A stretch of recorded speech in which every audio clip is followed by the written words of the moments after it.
Sabe que eu tenho vontade de dizer tanta coisa, eu tenho vontade de bradar contra tanta gente, de dizer o nome de tanta gente, colocar o que eu penso de cada um deles. Mas se eu fizesse isso, eu seria extremamente mal educado com a nossa audiência, né? E a galera não merece que a gente seja mal educado.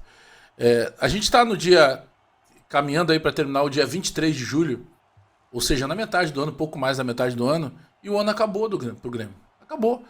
Porque o Grêmio é um time fracassado. Não o clube, o time. O time é fracassado. A gente olha para a fotografia do Mano, na beira do campo, o Mano gesticula para um lado, gesticula para o outro. Ele alega primeiro que ele não tinha tempo. Ele alega depois que ele não teve jogador. Ele alega depois que no Brasil se viaja muito, que o calendário é apertado. Ele põe culpa em todo mundo, mas ele não assume uma culpa sequer. O Grêmio conseguiu, com o Mano Menezes, ser eliminado pro CSA na Copa do Brasil. Copa do Brasil, né? O Grêmio, rei de Copas. Nós caímos na Copa do Brasil pro CSA, jogando 2 partidas contra o CSA que a gente não ganhou nenhuma, e sendo que o segundo jogo era em casa. A gente perdeu o Campeonato Gaúcho, o Octacampeonato Gaúcho, e a primeira reação do presidente Alberto Guerra foi parabenizar o rival pelo título. E aí seguiu. A gente vai lá e disputa uma Copa Sul-Americana num grupo facílimo. E aí já era o comando do Mano. E a gente tem que fazer resultado contra o Sportivo Luquenho e a gente não consegue fazer. Aí a gente vai lá, culpa o Arezo, que teve a sua culpa o fulano, culpa o Beltrano. Mas o Mano Menezes passou ileso. Então o Mano Menezes foi, nesse momento, o grande fiador de que o Grêmio não pudesse passar numa primeira colocação num grupo de extrema pobreza técnica dos times. Então, dia 23 de julho, a gente está contabilizando. Depois de perder um Campeonato Gaúcho, depois de ser eliminado na Copa do Brasil, pelo poderoso CSA, a gente está sendo eliminado na Copa Sul-Americana pelo poderoso Aliança Lima. O time deles é ruim. Mas o nosso time é muito pior. E sabe que por várias vezes, né? Quando eu critico, quando eu pego um pouco mais forte, a galera reclama, alguns reclamam, né? Onde é que se viu? Como é que um gremista vai dizer isso? Vocês prestaram atenção no que a torcida do Grêmio, os mais de 46 mil torcedores que estiveram nessa noite na arena, gritaram? Time sem vergonha. A torcida ofendeu o time, a torcida vaiou o presidente, e eu tô concordando com a torcida, eu não tô criticando não. Mas para vocês verem como não é uma coisa de simplesmente criar um ranço contra alguém. Nós temos que torcer pro Grêmio, independentemente da pessoa que ali esteja. E a cara do time do Grêmio é um time fracassado. Tu olha pro Grêmio com o Edenilson como solução? Tu olha pro Grêmio com o Amuso, que ninguém sabia quem era, e provavelmente a gente vai continuar sem saber? E a culpa não são deles, a culpa não é do Edenilson. Hoje, por exemplo, a solução de novo foi o Pavão. E você sabe que o Pavão, em relação a ele, não foi de todo mal. Só que esse jogador que não é de todo mal, ele não serve para o Grêmio. Então a história do Grêmio, ela está sendo resumida a acostumar com o fracasso. A gente está acostumando com o fracasso. 23 de julho, e nós não temos daqui para frente nenhuma outra competição que não seja o Campeonato Brasileiro. E um Campeonato Brasileiro, senhores, que a gente vai passar trabalho. Porque agora no sábado tem um jogo contra o super poderoso Palmeiras.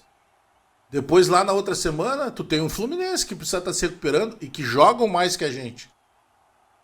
E nós temos que fazer o quê? Ah não, Bajé, mas tu não pode. Onde é que se viu, Bajé? O Mano acabou de chegar e tu já tá pedindo pro Mano sair. Se eu tiver que pedir para trocar 18 treinadores ao longo do ano, eu vou pedir, cara.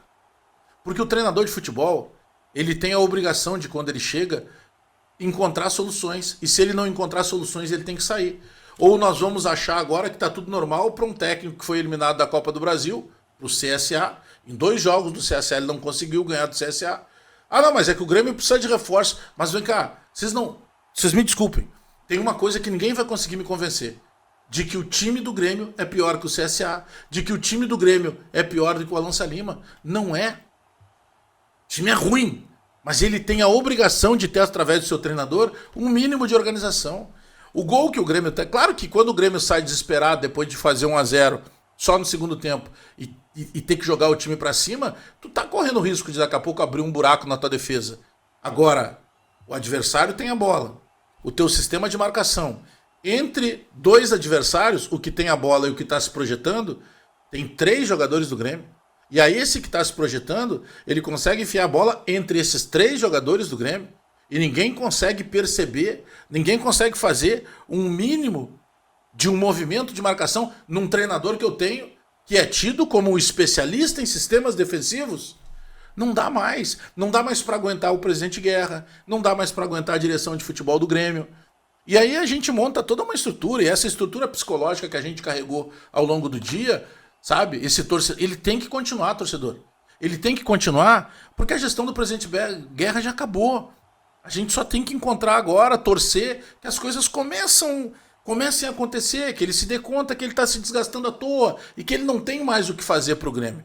Porque hoje, quando tem a reunião com a prefeitura, o prefeito presta atenção no Marcelo Marques. Quem nos livrou da bronca da Arena e possibilitou que aumentasse a quantidade de sócios é o Marcelo Marques. Então acabou. Tem que agora chegar. E o próprio Marcelo Marques, eu tenho certeza que está com essa preocupação, porque ele deve estar pensando, cara, pô, eu inflei toda a torcida, o Guerra foi lá e murchou de novo. E outra, que Grêmio vai ser esse que o Marcelo Marques pode receber na próxima temporada?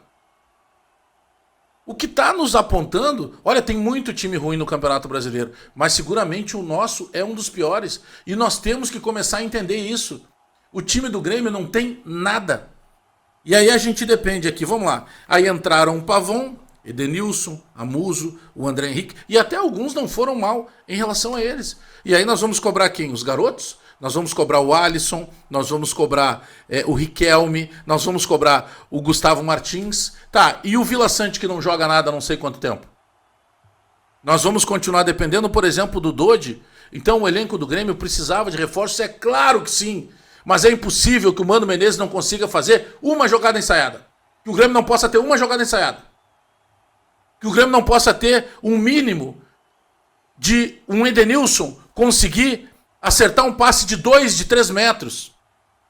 Nós estamos eliminados em pleno mês de julho de todas as competições que nós participamos. Todas. O que vai ser a lembrança do ano? A gente perdendo um Campeonato Gaúcho, o presidente Guerra parabenizando o Inter pelo título. A gente perdendo uma classificação de Copa do Brasil, sendo eliminado dentro de casa para o CSA. A gente perdendo um grupo fácil de Sul-Americana. A gente perdendo uma classificação a uma fase seguinte de Copa Sul-Americana e caindo numa repescagem contra o fraco time do Aliança Lima. O ano do Grêmio é um fracasso. E na gestão do presidente Alberto Guerra, o primeiro ano foi maquiado, o nosso vice-campeonato, graças a um extraterrestre chamado Soares. Num segundo ano, a maquiagem caiu e aí nós nos agarramos na desculpa da enchente. E aí no terceiro ano, está acontecendo agora o que está acontecendo. As coisas estão ficando cada vez mais claras. Se não fosse o Soares, em 23 já tinha sido problemático. Se não fosse a enchente em 24, não teria desculpa para as cagadas que fizeram ao longo do ano. Em 25 elas estão acontecendo. Então, aquele pedido que eu fiz depois da primeira derrota para o Aliança Lima, ele segue. Por favor, presidente Alberto Guerra, se preserve e preserve o Grêmio, que é um clube que o senhor ama. O senhor é tão gremista quanto eu, a diferença é que o senhor é presidente e eu não sou. É hora da conciliação, para que esses sócios continuem aumentando, para que o torcedor continue acreditando. Não dá mais para tratar o Grêmio assim. Vamos botar o Grêmio nas mãos do Marcelo Marques, de toda a equipe, e vamos acreditar sinceramente numa recuperação. Do jeito que tá, não dá mais.